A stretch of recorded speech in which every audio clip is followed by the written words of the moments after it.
There we go. Maybe it's coming through. It has been a while. Good to be with you. And yeah, I sorry for any noise you're getting. I my noise canceling software killed off right before I went to hit my microphone. So that's just awesome. Well, welcome everybody. Good to have you here. If you are here, I this is pretty impromptu, so most likely people will just be watching recording after the fact, which is absolutely fine. But if you are here, go ahead and let me know in the chat and maybe where you're from and that sort of thing, or just in the comments after the fact. Let me know where you're from. It'd be great. It's always the one of the coolest things about this book. Let me just say this up front is that it reached out to an international audience that I did not expect. One of the things I'm going to try and do in the course of all this today, I want to look at. I'll be honest with you. I don't know how many books have actually sold. There's no way for me to tell that just because there are, I think, 5 different distribution channels just for the book, which is a little crazy, but yeah, it's something I'm going to try and improve in the future. But for now, it didn't really seem like a priority at the time, and so I was just kind of making it up as I went along. Actually, I will say that this book was really just foundational on how to do this in general, and so basically learning how to do distribution on Amazon, distribution through a service called Lulu. And Lulu was actually the one that helped me get into a lot of international places that Amazon wasn't. I think the biggest ones were Mexico, New Zealand, Australia, and I think there was like India and places like that too. And so that was a big deal. But Amazon, honestly, it's wild. The one of the biggest markets for that, and yeah. Greetings. Good to have you with us from Mexico. Awesome.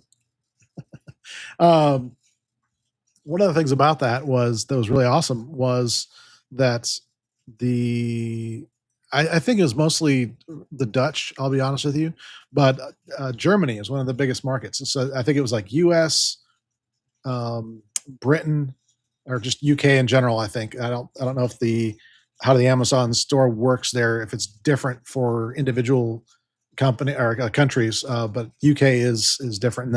And then Germany is is kind of, I think, the Amazon store that serves a couple of different folks in that region, but that are in the EU.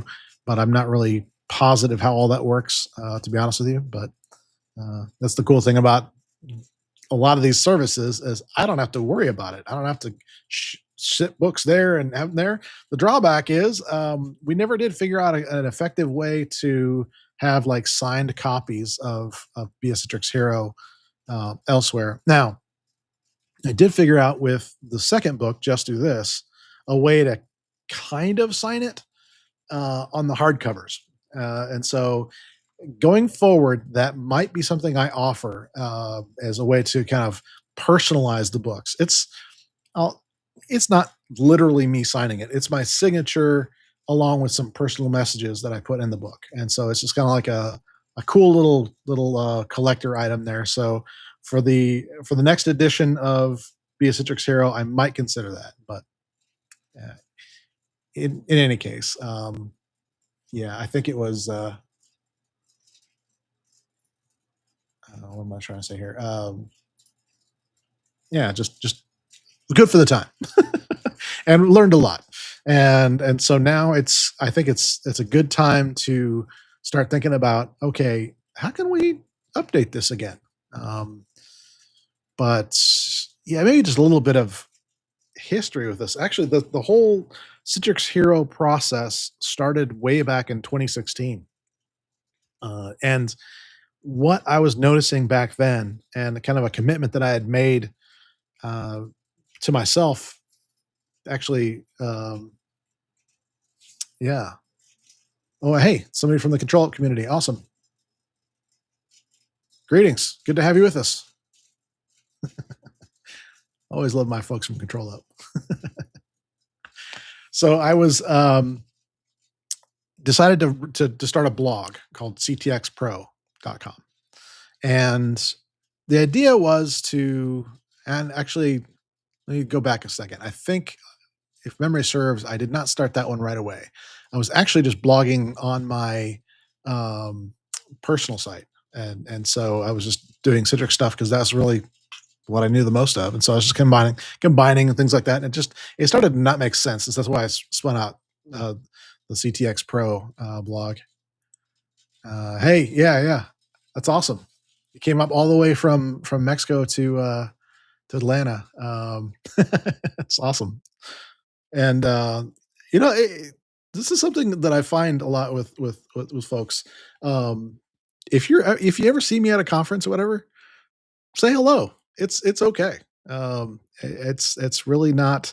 I know it's kind of unusual, but definitely do say hello. It's absolutely fine. You know, I'm not one of those people that. Now I'm also kind of what I call a shy extrovert, and so I'll have like about maybe 2 hours worth of me being smiley and outgoing. And so the rest of the time, I have what my wife has come to call resting Deej face, which is kind of like me looking kind of like not like I'm smiling, even though I think I am smiling. So I think I'm smiling at people, and I actually just like, and it kind of naturally frowns frown. And so it's like if you ever see me at a conference and stuff like that, it's more that I've kind of reached my limit of what I can do as far as like introducing myself to people. But it's funny whenever somebody comes up and says hi, usually that snaps me out of it and I can interact and all that kind of stuff. But usually I don't go looking for conversations. I'm I literally am thinking of writing a book sometime called Shy Extrovert, just because that's the thing there. So, uh, but the before any of that, it was kind of one of those things where I had this notion of I don't want to just have my knowledge just sit with me alone. And so, with me out there doing consulting in the field, I was working with Citrix at the time, and so they were and I wasn't an employee of Citrix. Don't mishear me. I was a contractor with Citrix, but they just kept sending me out. They even though I was never a Citrix employee, they sent me out in the field for 12 years, representing them to customers. It's kind of wild. I've often wondered if I should have just joined, but it was, um, yeah, there's complications with that. But just that's the life of an independent contractor sometimes. So, but ultimately, it's worked out just fine. But the thing was, I was like, well, I only am imparting my knowledge to like one customer, maybe 1 to 3 people that are there at a time, and that just seemed wrong to me. It's just like there's more to here. And so I had started doing some blogging and that sort of thing, but really just wasn't resonating with me. Even though I am a writer and all that, the blog itself just wasn't really doing it for me. I think there's a lot of other people that were doing blogs that were way more active, and I was like, I just kind of felt like, you know what, I think this has got it covered. And so, right around 2017, 2017, maybe 2018, something like that. I was asked to join the Citrix Technology Advocates, and so I did. And one of the things that I started doing there was a lot more uh, presentations, a lot more speaking, appearances at Synergy, like was mentioned there, and a lot of things like that that were giving back in a way that I just was blown away by. I was like, I just was in awe if this was possible.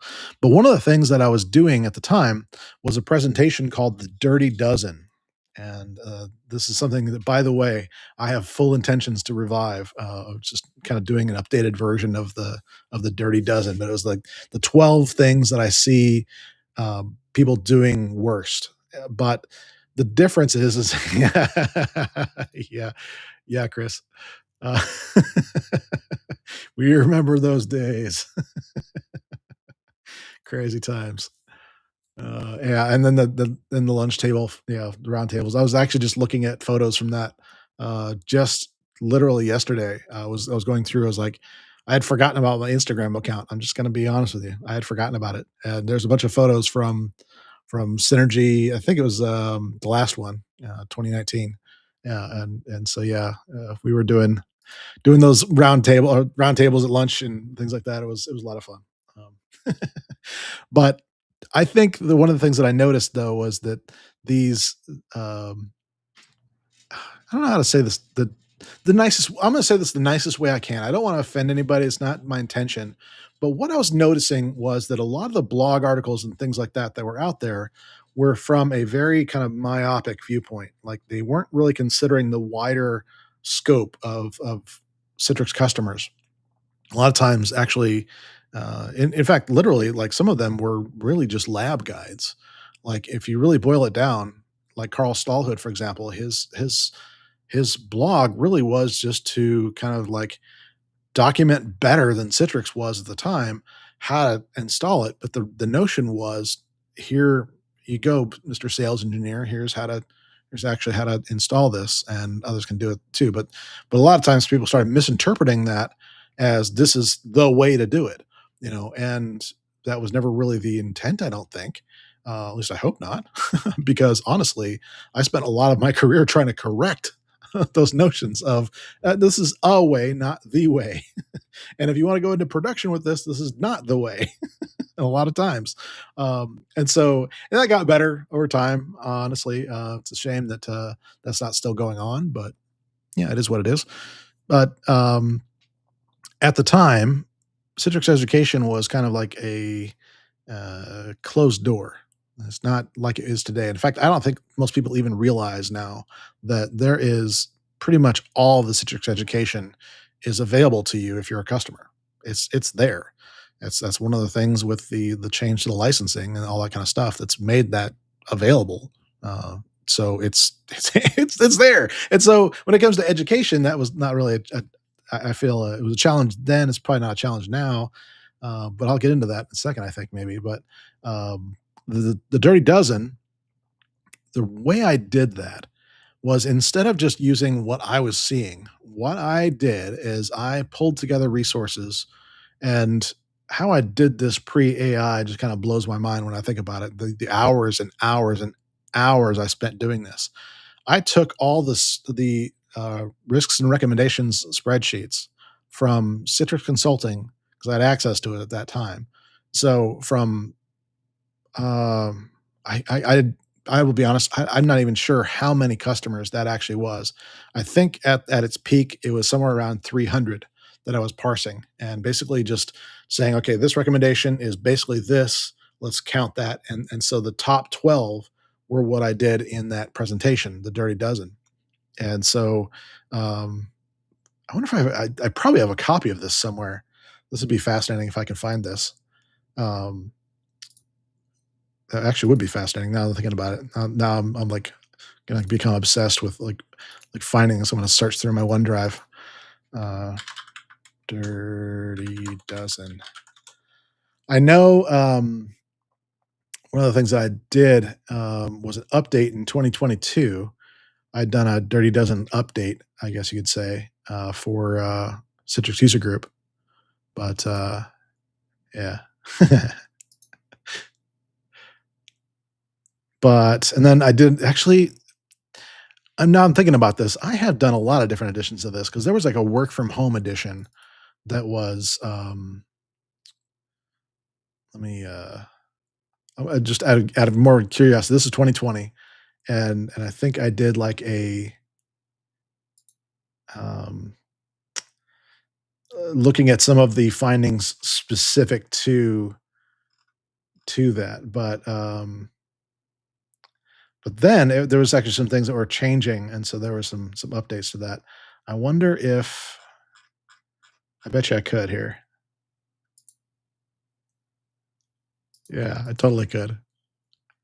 All right, how do I do this? I haven't used this streaming software in so long.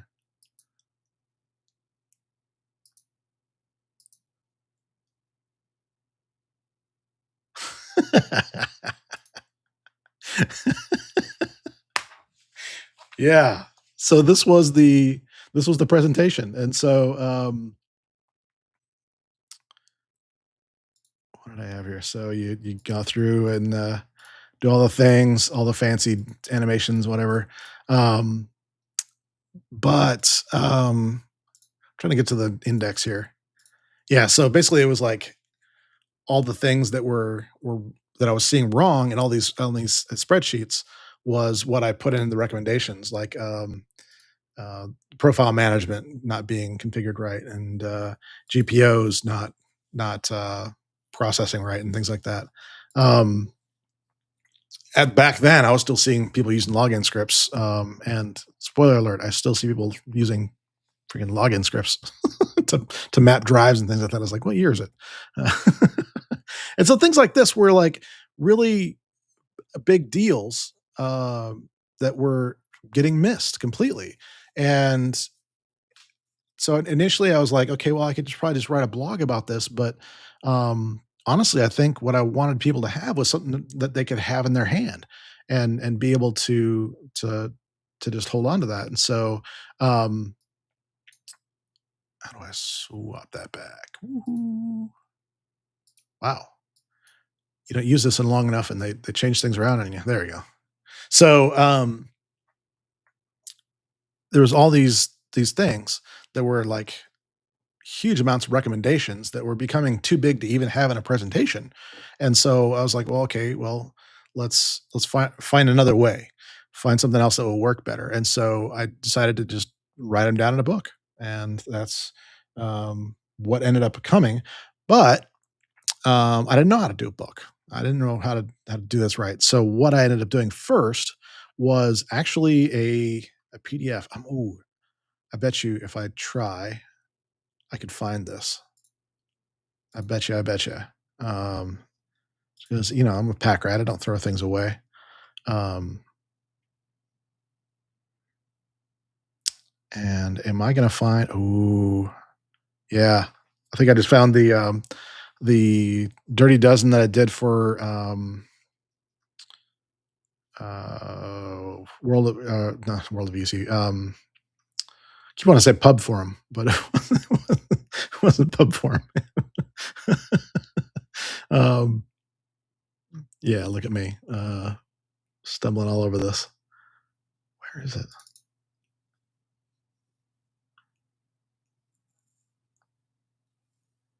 Yeah, yeah, yeah. It's pretty much. Let me figure out how to do this here. Live math. If I in slideshow, and then I can show you that the this guy here was the 2018 presentation, and so this was what I gave at that, and so it was the Experts Exchange. Why am I just blanking on the name here? But yeah, so there's all these things, but the original version of this was weird. Like the I didn't know enough about PowerPoint at the time, and so it was like advancing the timings on me automatically, and so it was just like kind of going along, and I didn't realize it behind me. But yeah, but this actually gives some context of the recommendations here. So it was like the 335, that was the number, 335 recommendations overall that I just like I compiled, and then looked at like details from about 10 different clients. And so um, yeah, it was a lot of data that I was putting together for this, obviously, but the things like 2018, what we had, it's just like a same kind of things, right? It was like things didn't really change much. Just to give an example. But what ended up happening was, and let me go back to this. I'm gonna close this out and actually see if I can find the actual PDF that I was giving out. Do-do-do-do.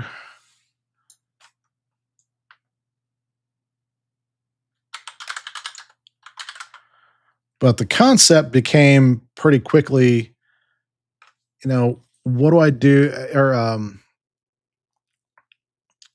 the Citrix Hero concept emerged at some point. I actually don't remember exactly when that occurred to me to do that. But in 2018, there was like this top three. Uh, say a quick little PDF. And what I was doing here is I was saying, okay, is this something that's interesting for people? Is this something to be interested in? And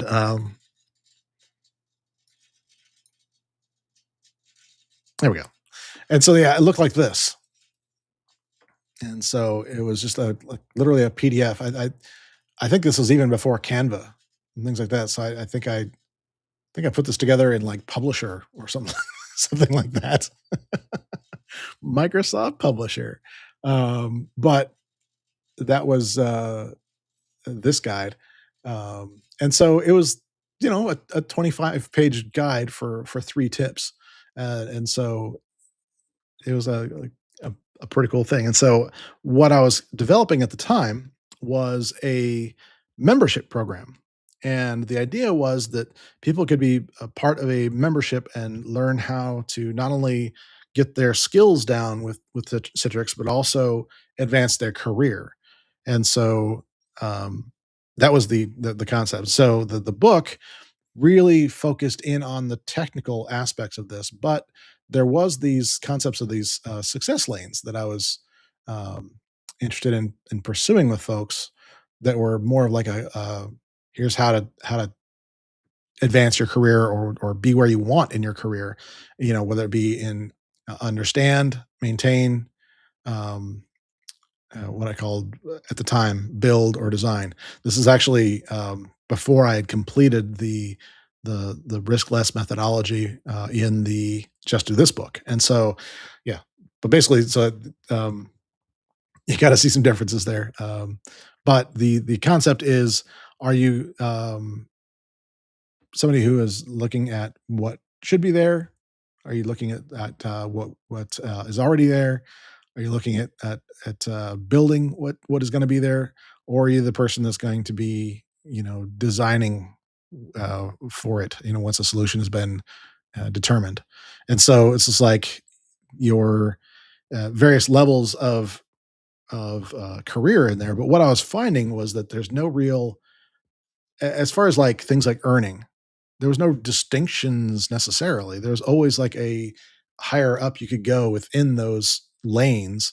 And so really it's just like all that's why I called them lanes. It's like this is all the same highway. It's just what lane are you in right now?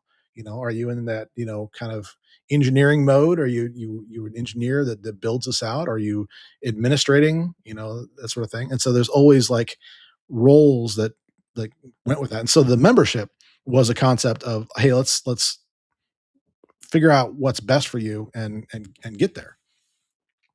Well, the problem is twofold, really. One was like one, I didn't really have like all that much exposure out in the marketplace, and it was a lot of work. I put in a ton of work trying to get this membership up and running, and maybe had, I'm not even sure how many people we had, um, but even the people we had weren't all that really heavily engaged. But it quickly became apparent that it wasn't going to work out the way I was hoping it would, and so a lot of the concepts in that beta became video courses that I did, and then I said, "Well, we're going to shut this down and just move on." But then I had all this material, all these courses that I'd already made, and so I'm like, "Well, why don't we just put those into a book and give it to people?" Since I already kind of had done this PDF, and then this was really popular. I'm in several. Gosh, I actually don't know how many people downloaded this. As far as like this PDF guide or whatever. I think it was more than 1,000. It was quite a few people that had downloaded this, and so yeah, it was just a bunch of quick tuning things, and so a lot of this actually became the format for the book. And so I took all this and uh, put it into Word, Microsoft Word, and kind of just took the transcripts from the course and kind of merged these two together and expanded it, and that's what became the Be a Citrix Hero book. And so yeah, that's the story there. But yeah, it's kind of hilarious that a lot of the stuff was there in 2018, and this is like the roast part. This is like this is from 2018, and I was still putting it in my book in 2020. And when you go out and buy it today, it's just like it's still there. And so like, oh gosh. And so I don't know if it's possible to do like a side by side of the two documents. Is that something you can do in Adobe? I don't even know. Like a compare, but this is the latest of the text. That's this. And so what this basically, I'm trying to remember yeah, so it was like the was literally the first 3 chapters were the top 3. Um, Now what I'll say about that is that the book, you notice I didn't do top. I just did like individual chapters instead, because honestly, in hindsight, as things went along, I wasn't really sure that those were actually the top things. But there are some other things that I wanted to include as well, and as time got kept going on, there's a lot of things about the book that I wanted to include that I wasn't able to, or just you know um, didn't really feel it was necessary. So in 2019, I finished writing the book and had a kind of a beta readers group formed, and it was a lot of the folks that were in that membership, and a few. Chris, I think you were in that, right? I think, but yeah, there's a lot of folks that were part of that and gave me feedback, and we basically just um, crowdsourced the editing of that book. And so it was great. And so if you see in the very back of the book, actually, I wonder if I can just do like a link,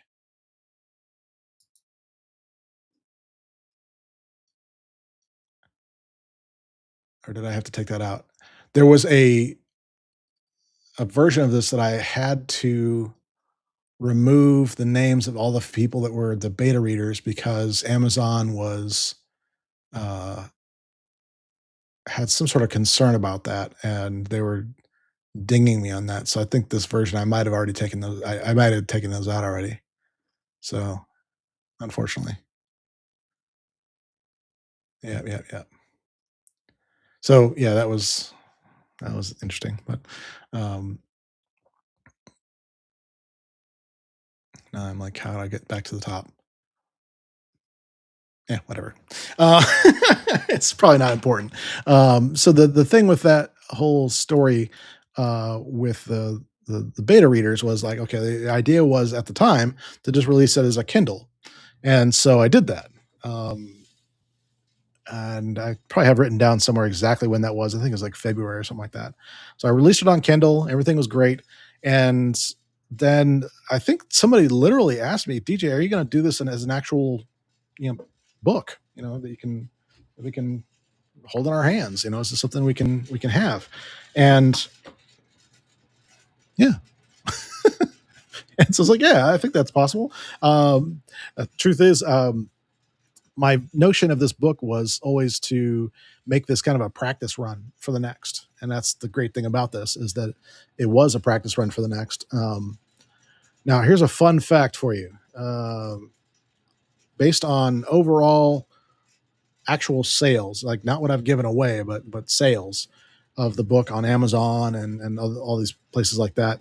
um, Be a Citrix Hero, I think last time I looked, it was outselling Just Do This, um, something like 3 to 1. It's crazy. It was like, okay, well, it's kind of what are we doing here? The reason is a laughable thing for me is that I actually put money into the Just Do This book.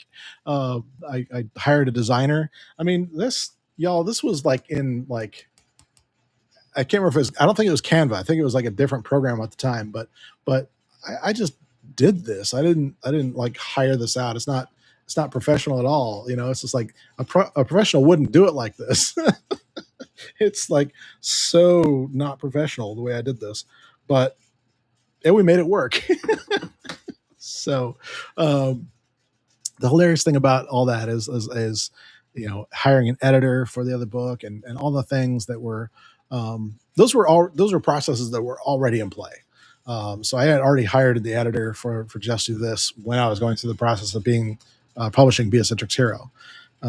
And so they ended up kind of colliding a little bit as far as like the times I was doing it. And so the course I was going through at the time, the guidance, the mentors that I had were basically advising me against doing it that way. But I was like, you know what? I've already got the momentum. I'm just going to keep going forward. It's just like I I kind of knew that the way I was taking things was a different direction. I really wanted to focus in on more of the career aspect of things. I wanted to focus in on, okay, so you have this knowledge. What do you do with it now? And that was something that the Be a Citrix Hero book, even though it kind of teased at it, like I think I was saying this a few days ago, the notion was that let's see, like maybe 5 here. Yeah. So the success lanes was still in here. And where appropriate, all including previous knowledge and the things for this understand, maintain, build, and design um, lanes. I didn't really touch in the book, but I've come to realize that those were some of the most valuable pieces. Like, okay, so you have some knowledge. Now what? What are you going to do with this long term? I mean, this is something I meant for people to have for a long term. I didn't want this to be you know, like a PDF where you just kind of read it once and forget it's there. I wanted this to be something you could reference. But um, the the thing was, I didn't really lean into that because I had other things going on, other priorities, and so um, that was going on. And then we launched the Thrive IT YouTube channel, and it seems like just everything died at that point. Where I just kind of like said, "Well, okay, this is the new direction. We're just going to head this way." And I'll be honest, kind of left the um, blog and Citrix Hero stuff just kind of to just fend for itself. And and I've come to realize recently is like it did fend for itself. It's still something that people are wanting. In fact, wanting in some cases more desperately now because there's not a lot of voices left. There's not a lot of people that are doing more than just your occasional, like, you happen to find it on the internet blog thing. There's no like, here's how to use this in a way that works. Here's how to, you know, take the knowledge that you have of what this does, or how to install it. Which no shade on the Citrix education people, but honestly, they don't really do that good of a job of like helping you understand why to do things. They just tell you what you can do basically. And so they don't really do a good job of like saying, okay, if you have um, problems with profile management and you want to use a full container, which is, in my opinion, a pretty good idea most of the time, you have to be aware that there's certain constraints with that, and you have to be aware of how it scales, and there's all these things that go into that part of the solution that don't always get talked about, because they're, as a vendor, it's just like, well, it's outside of their realm, right? They don't. I say they don't care, but it's one of those things where it's like they can't really educate on like all the aspects of everything. Of course not. They're developing courses for material that's already been moved on from. Frankly, it's just like, okay, well, if you're developing a full course for the technology, it's going to be obsolete in 3 months. Think about it. That's how often they're releasing new versions at this point. And so with things like the profile management piece, yeah, we might have an update that solves these problems, and all these kind of things that happen. And so it really becomes more about the overall philosophy of of how to do things. And so I'm going to reveal something right now, that I'll just tell you that one of the things that I want to figure out how to get into your hands is how I think. And this has been really tough to try and talk about, to try and write, because when I'm in the moment, I just naturally do it, and I don't really. It's hard for me to take the time to go back and say, okay, now what was my thought process there? How did I reach these conclusions and things like that? But when it comes to, and I mentioned profile management, for example, there's an idea of what are my constraints. I have this thing I want to do. What will constrain me against that? So if I like want to have profile containers for my entire organization, all my Citrix VDAs, okay, what's that gonna require? It's obviously going to be a lot more space, right? And so it's going to be something where we're going to have to look at that from a perspective of, okay, it's not just about the fact that my logons will be better and I'll have all this, better performance and blah blah blah. It's not about what. Now it's about the things that are implied by that. And I don't see a lot of guidance on this kind of stuff. Like, okay, you have to make sure that you have the storage allocated. You have to make sure that the storage you're actually using is appropriate for those kind of workloads. It's amazing how often see people just like have everything just on a single server and they're serving it up to like 2, 3,000 users. And it's just like, well, you wonder why they're miserable. You didn't design this for this. And so little things like that you have a constraint of what that server will allow. Or sometimes in a lot of cases early in it's not as much issue these days, honestly, but back in the day, it was like, yeah, you are really constrained in the amount of space you could actually allocate to this, especially anything that was going to be fast enough to actually serve profiles. And so it became one of those things you had to think about. So there's a lot of things like that philosophy wise that I really wish were in the Be a Citrix Hero book, because that's what, to me, a Citrix hero is. I'm sitting there like pressing on the book like you can see me. It's like, that's what a Citrix hero is. Uh, but the weird thing about this is that it's just so hard to get articulated. And so what I'm going to want to do is kind of a combination of things. One is the getting some of these kind of things in the book, but honestly, a lot of it is really more of just getting it out into kind of a video like format, that sort of thing, where you'd have the opportunity to interact with me more often about that. And so that's why I've started talking about this. And some of you have actually already reached out to me on this, is a concept of mentoring. And so um, that is something I'm going to be starting to have more and more conversations about how can we do this. But the notion is like, this is knowledge. And in a couple of weeks, I'm going to be talking about this at the um, World of EUC gathering. And that is that when it comes to knowledge, anything you know, if your job relies on what you know, and that's really about it, in my opinion, AI is coming for that. That's an easy win for AI, is to have the knowledge. It really becomes about the application of this. And I think that we as technology professionals need to be cognizant of that and say, we need to be proactive. We don't want to just be caught behind on this. And so really it becomes about saying, okay, well, how can we do this better?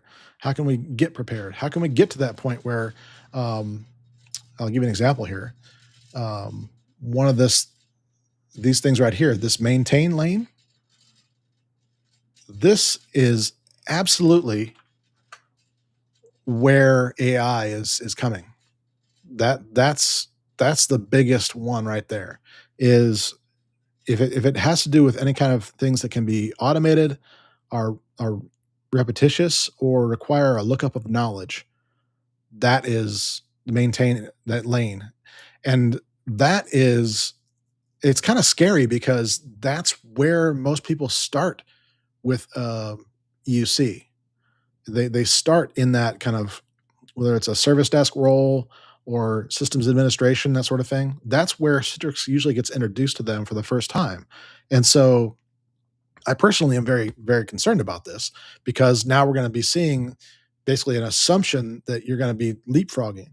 And so I think that's fine, but we need to get there more rapidly. And so that ability to, I hate to say implement what you don't know, but have the level of confidence that you can think not like a machine, but using what becomes like what feels like instinct to you. A lot of the when I'm troubleshooting is one thing, but when I'm out doing a design for a customer, when I'm actually going out and saying, okay, here's the things you want, here's our success criteria, here is what we have to work with, and here are our constraints. I don't say those things out loud. I don't think about those things. They feel like I just know them, or I know to go to that. It's like a habit that gets formed. So one of the things that I'm really been wondering about is, how do we make that real for this, when, especially when you don't necessarily always start out with the practice of being in administration, and when that's not necessarily always going to be a thing. So I'm kind of thinking like 3-4 years ahead here, but at the same time, I think that application of knowledge and not just resting on our laurels is going to become really critical. And so that's why I don't necessarily say, you know, have a good Citrix career. That's why I say be a Citrix hero, is because we really need to be folks that are willing to learn, adapt, make sacrifices, and be better as people. We need to have that mindset, or we'll just rest on our knowledge. And if we rest on our knowledge, I think that's going to be a a risk area for your career. I think, and I haven't gone through the survey in detail, because it doesn't necessarily cover. It's not specific to USA technologies, but um, I I have a theory that we've reached a um, kind of a peak. Like you have the level of income that was kind of gotten to, and I'll be honest, a lot of this kind of caught me by surprise. me as an independent consultant and doing all these things for all these years and thinking I was doing well. Um, mm-mm, no, now you have 25-year-olds that are doing twice my income at this point and have none of the knowledge that I have. And this is what I'm getting at. So you have this like ceiling of like, here's what you can make as a Citrix architect, for example. Maybe it's like um, between 120 and 180,000 is the range I was seeing. But I think what we're seeing with the other roles, below that, you know, kind of peaking at around. Um, I forgot to close Outlook. That's lovely. Um, those things are peaking a bit, and so you're seeing more and more encroachment and more consolidation of those roles, which means that in aggregate earning less. Now, individual roles might actually keep increasing in compensation, but there's going to be less of them, and so what that's going to do is force us into what I believe are two areas. One is this obviously the engineering thing. I don't think this is going away anytime soon. I think the um, the automations and things like that have been uh, a running joke. It doesn't work. The thought of automating systems to deploy, uh, it may work with like a web page. It may work with like a standalone like Docker based environment or whatever. Those things that are completely isolated. Citrix isn't like that. There's and I would say that Citrix handles challenges that others can't. And so Citrix really becomes more challenged in handling things that are just way too complex. And so the idea of completely automating a Citrix install for anything other than a demonstration or like a proof of concept environment is laughable. I just it's just not realistic. So many people are on legacy applications and all these kind of things that are going on. It is amazing to me, how often people think about this in terms of like, well, you just install it. It's so easy to install now. It's like, yes, it is easy to install now, and I think that that part of it has become a lot easier. The automations we have. I'll be honest with you, Citrix Cloud. I'm a pretty big fan these days. I was resistant for a long time. In fact, the whole notion with this book that I was thinking about, and I may still do it, but what I want to do is have a second, like I'm literally going to call it Citrix Hero to the clouds, the number two. Yeah. So it'd be Citrix Hero 2, but it would just be focused on cloud technologies. My problem with that, and the reason I've hesitated on that, is like it's too much of a moving target. How you possibly going to be how are you going to make that work long term? I'd have to be constantly updating the book, and that's just like not really attractive. I just don't have that kind of. My brain doesn't work well enough to do that all the time, which is what you'd have to do. But the core concepts are always there, right? So you always have those kind of things. So those they might get easier and quicker to deploy, or you might have to deploy less individual technologies. But even with Citrix Cloud going, whether it's to another like Azure or whatever, there's always little gotchas. But on prem, you still got those gotchas. You're just doing less of it. And yeah, I've got to say they've really improved in Citrix Cloud. They definitely have. You know what? I just realized I thought this whole time I was showing this little QR code up here. Um, let me finish this thought and I'll talk about that code in a second. But um, things have improved, but it's not like this is going away because of that. It just maybe got a little faster, but the needs are still there. And honestly, I got myself into a little bit of a pickle recently with um, very much underestimating the number of hours I thought I was going to take because of a Citrix Cloud. It was going to be Citrix Cloud, and so I was like, "Well, I don't have to do any infrastructure. I'll just knock a bunch of time off of it." Well, I shouldn't have done that. It turns out that was not appropriate. Um, but I think the two areas that are going to be most important for for growth, as far as like what you should be getting towards, even though this is not necessarily comfortable for everybody. I think when it comes to this being in administration, it's a lot easier to go into an area of. I think with administration, you go one of two areas. You either go into engineering because you're interested in the technology, or you go into management because you're interested in the people, and you just so that becomes your thing. And so management is a valid thing. This is what I want you to hear: is that when it comes to being a Citrix hero, that's a portable skill set. These mindsets, these things you're learning, they're all portable, and not just for the technology. You find you can apply them in multiple things, and I have definitely found this to be true in my professional life. That everything I learned doing Citrix, not everything, but a lot of the other skills, the soft skills, I guess you could say. The soft skills become the hard skills.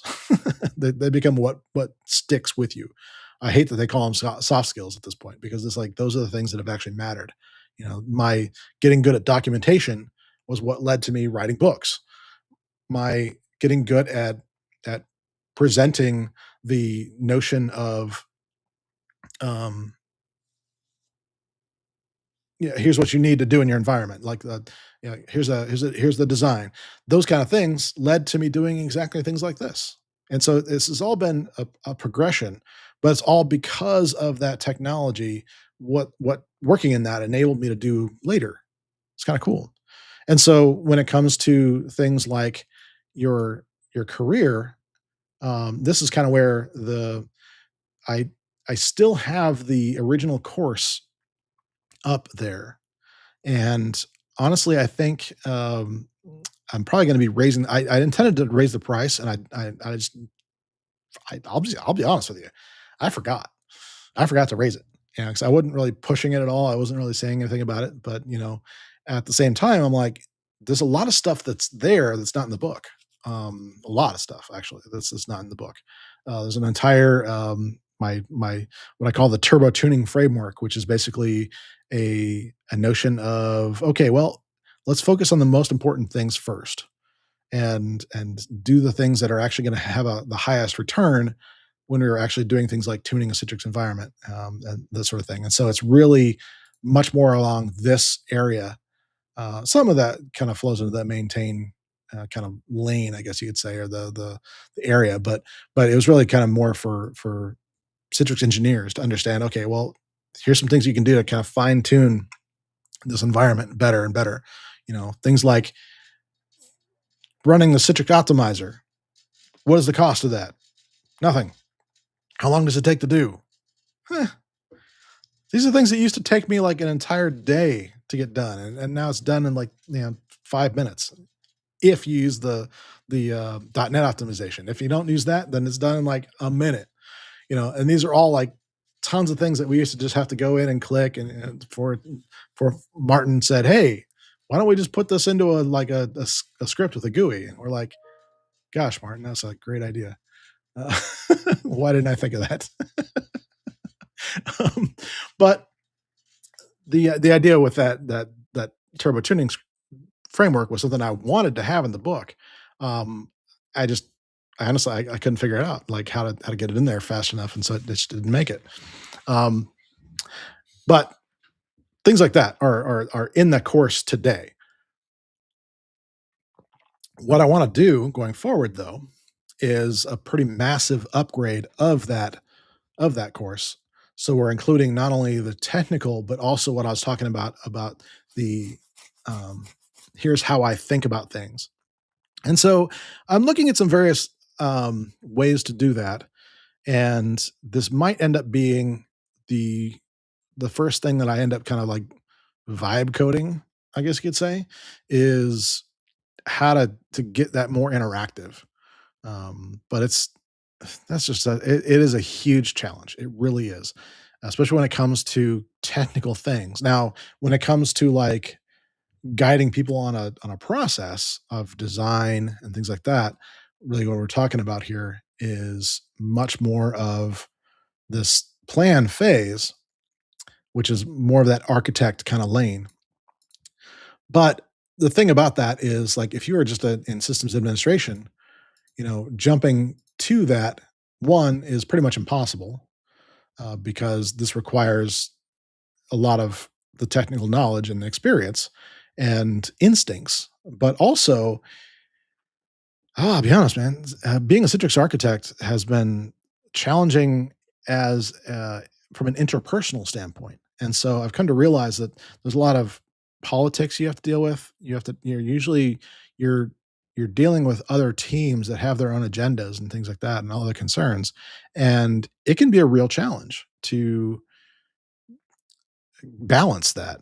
And so it becomes kind of one of those things where it's just like, yeah, okay, we have to be part of that. But also, the other part about this is this initial step with the methodology, which is understand, really getting a grasp of what the challenges actually are, having the notion of going out and, well, let me give you an example. So, trying to do this stuff remotely as a contractor has been increasingly challenging. And recently, I had an experience where it was a hospital system, a very distributed one, and they were wanting me to come in and replace a certain other EUC technology that we won't name by name, but maybe you'll catch a view of what I mean. Anyway, they were having some pretty specific challenges, and it was not working to optimize. And so, we they decided to go with Citrix across the board. They already had it for some of their medical stuff, so they said VDI as well, all that kind of stuff. And so we said, great, okay, we'll get this all designed, and everything was good. And had a lot of conversations with the IT staff and things like that, and really thought we had a grasp on everything. And then it came to actually deploy it, and we're kind of in a pause on a lot of this because we're like, well, okay, there's some concerns that are not working out like we thought they were. Even in the testing, that didn't come out. Which, if you've read the other book, you know exactly what I'm going to say here. Is like there's a notion of people won't remember when you went live; they'll remember how you went live. And so I'm like, well, let's pull back a little bit. But had I actually been there on site, had I been allowed to view what the users were actually doing and how they were working, I could have saved a lot of hours and a lot of effort, a lot of kind of pain. But that's where this understand notion comes in. And honestly, this is not the default. In fact, a lot of times I have to actually fight to to get the people that I'm serving to say to agree to let me do that. I've literally so many times in my career encountered people that are like, or managers or whatever, like, oh, we don't want, I don't know, you're a Citrix consultant. We don't want you in front of the people. No, no, no, no. That's not good. Okay, so I don't know how you expect to actually get a good idea about, well, how things are actually going. If I can't do this, so you're introducing risk by not seeing it. So that's then the challenge of doing this remotely. But at the same time, there's some things about that I I think I can teach better by verbal and visual example than I can in a book. And so that's why a course seems to make a lot of sense for that. But the other piece about this that I'm looking at is, how can I be more of a mentor relationship? And so the question I've been asking, and honestly, this is something for y'all to think about and start getting me feedback on, is it practical for companies to basically sponsor me mentoring you? So it wouldn't be just a course at that point. I mean, the course would be a component, but this would be like something on top of the course where there's actual mentorship relationship there, where, guiding you through not just the technical, but also the other aspects of this, like the communication skills, like learning how to lead. Like, so many of you have been forced into a team leadership position, and it's like your company doesn't have anything for you. Like, there's no enablement. And it's just like, so they expect you to lead, but they don't tell you how to lead. kind of crap is that? But it's happening across the board, especially in technology. So it's one of those things where it's just like there's things that the management gets frustrated about that. You end up with like more technical debt, or the person that's leading, or the architect or whatever, ends up taking on way more work than they should. Like they end up doing almost everything themselves because they don't know how to transfer that to someone else, or they're not being equipped to know how to do that, or to see that they need to. Um, and so that's part of this is saying, okay, well, if we can identify a pain point at the company, then I think it's much more likely that we can actually do that. Because, I mean, honestly, there's no way I could possibly just have like oh yeah, here's a $199 course, and I'll be your mentor for a year. Yeah, that's just never going to work. Not It's just not going to work. And so I'm looking into options with that, but at the same time, you know, I want to be sensitive to the fact that not a lot of people are able to afford that, or their company may not help them, but they still need it. And so I'm looking into ways to kind of have a scholarship program for more people with that too. And the idea here is to start with Citrix and then expand out towards, other aspects of your career and needs, like leadership I mentioned. So this would have some aspects of that, but there'd be a deeper level to go to with that as well. But this is kind of like where I figure starting is the best thing to do. And so that's really where I'm at. So all that to say, with the course platform, the idea is to start expanding that. And so obviously that entails, well, just with inflation, I should have raised the price 3 years ago. Four, I guess, whatever. Lost count of years. But honestly, adding value into that. So what I'll say really quick, if you're in the Citrix Hero community that is on Mighty Networks, you've already heard me say this, but my notion is that everyone who's currently in the course will be grandfathered in. And so when I raise the price, that'll be the price for new people. But the people that are already there will get grandfathered in. So that's kind of I just want to do that. I don't know if that's going to be perceived as not fair or whatever. It's just like, yeah, it doesn't matter in the long run. But what I want to do is seriously update the course materials themselves so that they're a little bit more digestible. I've learned a lot since I put those together. And so there's a lot we can do to make this more of like a tracking your progress, making it so that you can just take the things you need when you need them and not have to worry about consuming them all in order to be getting value out of it. And so that's where I'm at with that. And my notion right now is, yes, I'm going to start working on the book. In fact, there are some things that I've already thought about doing. Ooh, yeah. So I will actually, you know what? We're in roast mode, right? We're roasting the book. I'm literally going to show you my OneNote. This is what I have so far. The confidential on screen. I don't think so. I mean, you'll see some headers and whatnot, but whatever. Not the end of the world.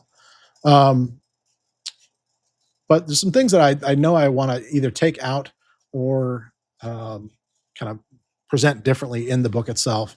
And there's a whole like chapter on the methodology and this sort of thing that was clear at the end. And the more I've come to realize is like that I kind of introduced the topic at the front of the book, but I need to integrate that a lot better into the actual lessons. And so that's what I was going to do. But there's all these things that I'm wanting to add. So one is just I want to make a preface that's all about being in a post-pandemic world with Citrix and remembering when you're all on premises. So this is I was doing some setup for the YouTube channel, and there's a list of banned words in the comments, and I haven't enacted this yet, or maybe I didn't, I just forgot. But if you type premise instead of premises, I'm probably going to ban that. Make it so that you can't actually post your comment if you make that mistake. It's premises. A premise is a thought. A premises is a place. All right. So I get so frustrated with that one. That's one of those that drives my. I'm a on the disc scale. I'm a very much a C in that regards. It drives me nuts to have that inaccurate. But so when we are all on premises, um, and then adding a chapter on evaluating cloud versus on premises or on prem, if you like. Um, Taking out the NetScaler stuff. I think maybe just making it a training for online only. I don't think it really is relevant as much as it was, especially these days with most people going to using Cloud Gateway instead. And so that's been my kind of go-to for a while now. It's like if you can, you should. It's just like it's been so much easier in a lot of regards. And I know I get like back and forth on that, but the honest truth is, I'm not necessarily training you to be like the Citrix expert here. I want to train people on how to be just have that in your cap, like be the hero, go move on. So make it easy. But the antivirus guidance is not really strong in the book, and I think I want to make that into very much a okay. Here's some considerations with all that you need to be to be aware of. I don't think we're living in the world much anymore where the VDAs don't have any antivirus at all, but every now and then I am seeing it, and that's just a really not good idea. So things like that. Um, I mentioned profile management. That is one of those things where it's just like in hindsight, I'm like, how if that was a top finding in the Dirty Dozen, why is that not its own chapter in the book? I think it gets a quick little reference, but that's it. And so definitely want to make that a thing. Um, I mentioned this as the methodology of good Citrix design. Now, I will tell you that I have this as an offering that nobody really took me up on, and so I'm back and forth on if I include all of what I'm talking about because there's a $5,000 course out there that I think maybe 3 people will have access to when I finish it. Um, that I'm back and forth on whether to include that. If the whole thing was in a book, it'd make it a very big book. But the notion of if that's going to be in the course platform or not, I don't know yet. We'll see. Um, yeah, I'll just say that I'm looking into some options with that as far as like having some sponsors and whatnot for the course and things like that. And if they can offset some of the cost, that I can just get it to you. I'd be willing to do that. But the PVS stuff, I think I'm just going to make that more of a bonus. It's just been I'm seeing it less and less in the field, and the more I thought about it, it's like one of those things where it's just like that whole like quick wins, be a Citrix hero thing. It's really, eh, eh, it's not as important. Most people are not deploying PVS unless they really know what they're doing, and so machine creation services has got much better. And so it's to the point where depending on your storage, of course, and your other aspects of this, like if you're running Nutanix, then it's a no-brainer.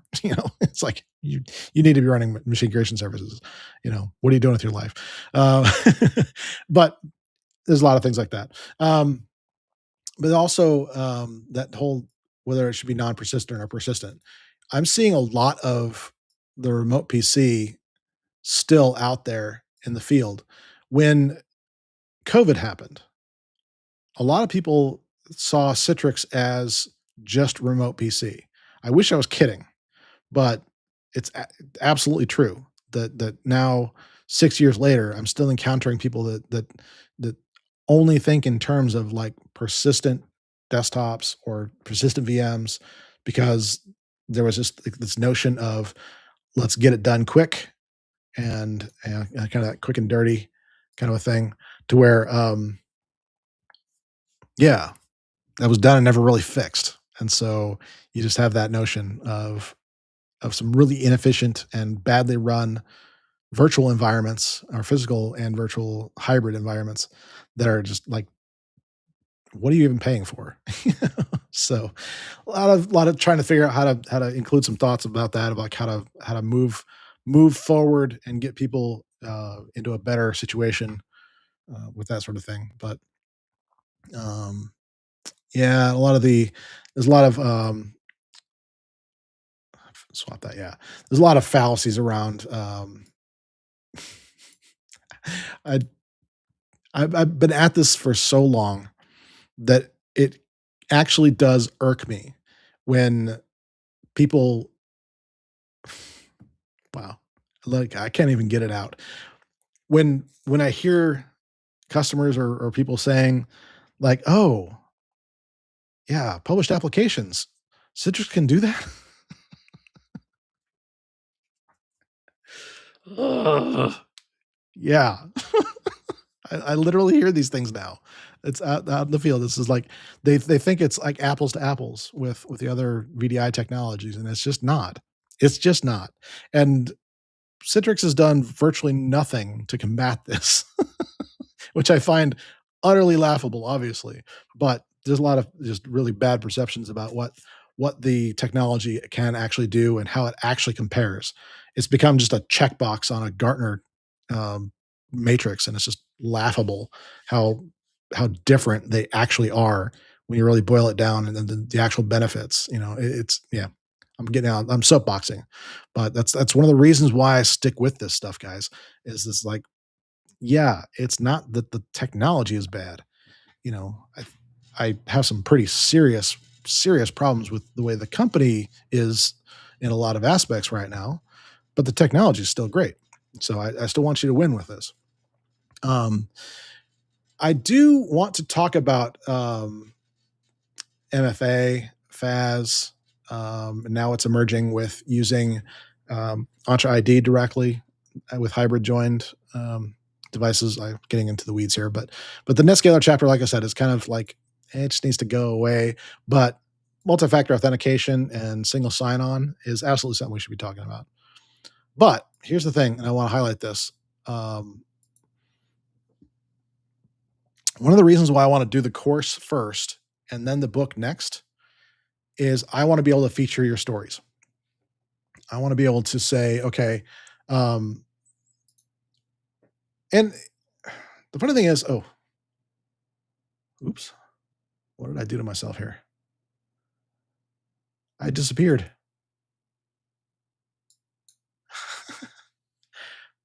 The thing is with this that there's a few stories that are in the book, and in talking with a lot of you, that's what I heard that you really enjoyed was that it wasn't just here's the technology and here's how it works. It was me telling a story about it and giving my experiences. Like hands down, that's what I heard more than anything. It was like, yeah, we felt like we could do it because you had done it, kind of thing. It wasn't just like a here's what to do, and if you don't do this, you're stupid. I would never say that, obviously, but I want to. I love that. But what I want to do, hello Loki. I would like to have this to where your stories are in there as well. And so what I'm going to be doing is the people that are in the course program, I'm going to be asking for stories. The people that are in the community, I'm going to be asking for stories, and I want to get those out there. So yeah, that's what's coming up. I am exhausted, running late, all that kind of stuff. It's been great to be with you. Um, oh, a couple things that I want to do too, just really quickly. Um, I haven't gotten to I need to film this for the little short that I'm doing this afternoon, but um, the workspace environment management. It's funny because after all this time, it's still one of the biggest things when you're using, well, even just with like just the performance optimizations, but some of the solutions that I've been able to come up with that are enabled by workspace environment management that are just like managing applications on the desktop, managing printers, based on a context. These are all just so much easier with workspace environment management. And so I kind of want to do the same kind of thing with the guidance. It's now become a lot easier. You don't have to have an infrastructure to deploy the performance stuff that's in there. You can just do it through Active Directory now, which is awesome. But there's also literally some recommendations that I made in the book that I don't recommend anymore. That's one thing I will do on update. Using a memory optimization. You need to be careful with that. You need to take a look at your infrastructure and make sure you're actually able to handle memory optimization. It could actually really harm your performance depending on what your use case is. Um, anyway, that's an aside. But also just having some additional guidance on the capabilities that you should be looking for. And I say that because honestly, with a lot of this, the technology moves faster than I ever could. There's no way that I could make a course that is going to be updated from a technology standpoint. So, what I'm wanting to do with this is to say, okay, when you have a challenge, look in these places for a solution because you're probably not the only person that's had that challenge. In fact, very rarely are you the only person that it's totally why when you go look for a solution, what do you look at? You look at Google, and a lot of you are using like AI tools right now, which actually makes this little pain pop in my neck here. Um, but we've used Google. You know, my Google foo is strong. This is what I made a career out of this. I made a career out of Google searches, and I'm not even kidding with you. But it's because a lot of the challenges you have, someone else has faced and has been kind enough to document. Uh, and so a lot of that is really more a matter of, again, the knowledge becomes out there. And that's what is good about like World of EUC and things like that, about putting the knowledge out there. What it's not good at is storing that knowledge. And I, yeah, yeah, I don't have a voice at that table, so I don't really have the ability to say anything about it. But that's really where I'm seeing a challenge is like the people that know aren't writing it down anymore. So that's going to be something that does become a challenge. But at the same time, um, that will improve. That like they say all the time with AI, this is the worst. It's currently the worst it's ever been, or as worst it'll ever be. Those kind of things. I don't know if I believe that per se, but when it comes to knowledge kind of things, or troubleshooting, these are the kind of things that I think AI is going to accelerate for us and make it so that it's going to be easier for us to take on these other roles. And so, I really want to start equipping people for that. And in closing, what I'm going to do is I'm going to say, uh, well, I'm just going to say I'm sorry. And this is a weird thing to say, but um, I yeah, there's a time where I was like, "This is just not going anywhere. I don't like it anymore, and I need to just go another direction and just get out of this." And that's what I did. I left the Citrix Hero community behind in pursuing other things. And in looking back at that, it was a time of my life that was very tough. It wasn't just pandemic stuff. I mean, that was a factor, but there's a lot of things about this that really, there's this book that's right behind me there, Drift to Drive by one of my mentors at Maxwell Leadership, named Chris Robinson. And this book has totally kind of rearranged some things in my head of realizing that a lot of what what what came out of doing the book and all this kind of stuff was a notion of, is this it? I think. And when there wasn't more, I kind of became depressed. And then 2023 happened, and Citrix decided to say, okay, well, we don't like anybody anymore. That's not literally what they said, but um, but they wanted to just make it so that the partners and independent people were responsible for handling things like community, handling things like um, well, to a level, support, even licensing, that sort of thing. It became one of those things where it's just like, we're just going to focus on this group, and everybody else you can focus on, with your partners and independent folks. And so there's this gap that was created, but I lost all my consulting income. And so I had this like, just like feet knocked out from under me kind of thing going on. And it just it's taken another 3 years for me to get to the point of saying, you know, I I, I don't want to leave you all behind. The what I thought about in 2016 is still very much valid today. And so when I was having these thoughts of like, okay, I want to be able to leave this world better than I found it, and I can get people equipped and find ways to do that that is actually, you know, going to be practical, and yeah, it's not just knowledge. And then we have application things like that. So it's it would just be about me just finishing what I've already put out there. So we just do some tweaks, and then it's about moving forward. And so that's the journey we're going to be on. And it's terrifying for me to be back into this world, because as I've done this, I've realized some of the challenges that I had with it.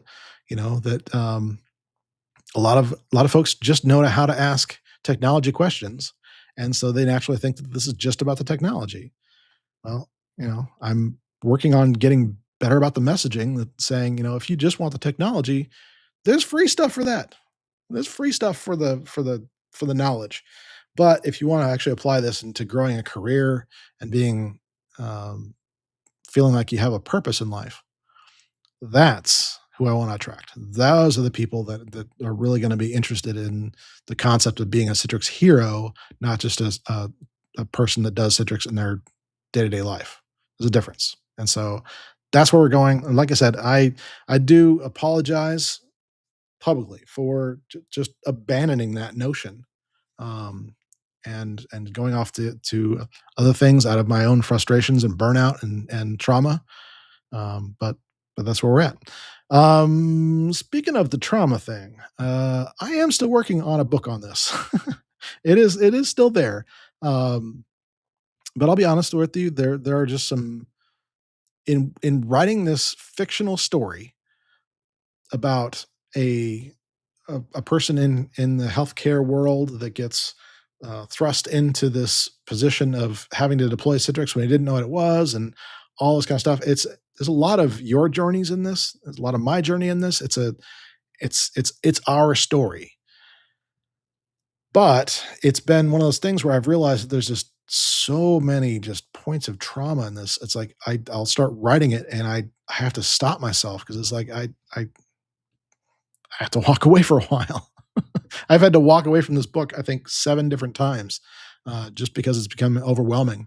And so I'm just, working through some of that stuff, and so I know we'll be better on the other side of it, but, it is something I'm still working on, but, um, I wasn't originally intending to just get this finished this year, but, um, honestly, I think this is just a bigger thing. It's on my heart, and like I said, it's already 3/4 of the way there, y'all.